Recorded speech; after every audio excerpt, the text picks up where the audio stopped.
प्रस्तुत है गोवर्धन यादव की लिखी कहानी आखिरी निर्णय का सारांश। जैसा कि आप सभी जानते हैं कि आज भी हमारे समाज में विधवा औरत को दया और हीन भावना की दृष्टि से देखा जाता है। उन्हें लगता है कि अब इसका कोई नहीं तो बेचारी आगे कैसे अपना जीवन यापन करेगी। हर मोड़ पर उसे तकलीफों का सामना करना पड़ता है। लोग तरह तरह की बातें भी करते हैं। एक औरत का जीवन हर तरफ से संघर्ष से भरा हुआ होता है। जब वो माँ बाप के घर पर होती है तब उसे अपने सपनों को पूरा करने का संघर्ष, फिर शादी के बाद ससुराल में बाहर नौकरी करने की इजाजत मांगने का संघर्ष, समाज के हर खोखले नियमों का पालन करने की सीख भी औरत को ही दी जाती है। ससुराल में नौकरी की मांग करे तो उसकी बातों को दबा दिया जाता है। उसे बहू और बेटी का फर्क और बहू होने का धर्म याद दिलाया जाता है। अगर कोई औरत बुढ़ापे में विधवा होती है तो उसकी देखभाल उसके बच्चे करते हैं, पर अगर वो कम उम्र में ही विधवा हो जाए तो फिर उसे सिर्फ ससुराल वालों के भरोसे ही रहना पड़ता है और इस तरह से रहना उसके लिए बहुत ही कष्टदायी होता है। कम उम्र होने की वजह से उसका चंचल मन कुछ समझ नहीं पाता। पति के जाने का दुख तो होता है, पर अगर उसका छोटा सा बच्चा हो तो उसकी देखभाल से लेकर सास ससुर की सेवा करने की जिम्मेदारी भी उसे ही निभानी पड़ती है।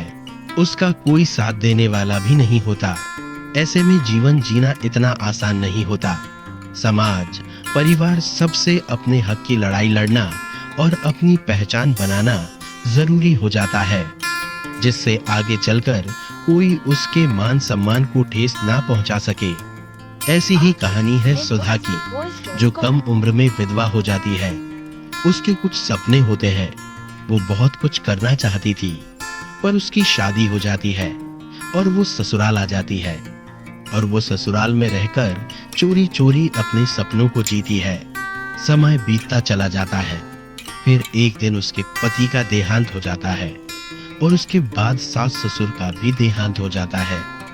तब सुधा को नौकरी करनी पड़ती है और देखते ही देखते उसका बेटा बड़ा हो जाता है और आगे की पढ़ाई के लिए विदेश चला जाता है। एक दिन सुधा की मुलाकात सुधीर से होती है, जो उसके बेटे का बहुत अच्छा दोस्त है, जो अपने देश वापसी पर सुधा के बेटे का पत्र लेकर उससे मिलने आता है। सुधा को देखते ही सुधीर को उसकी माँ याद आ जाती है और सुधा को माँ कहकर सम्मान देता है।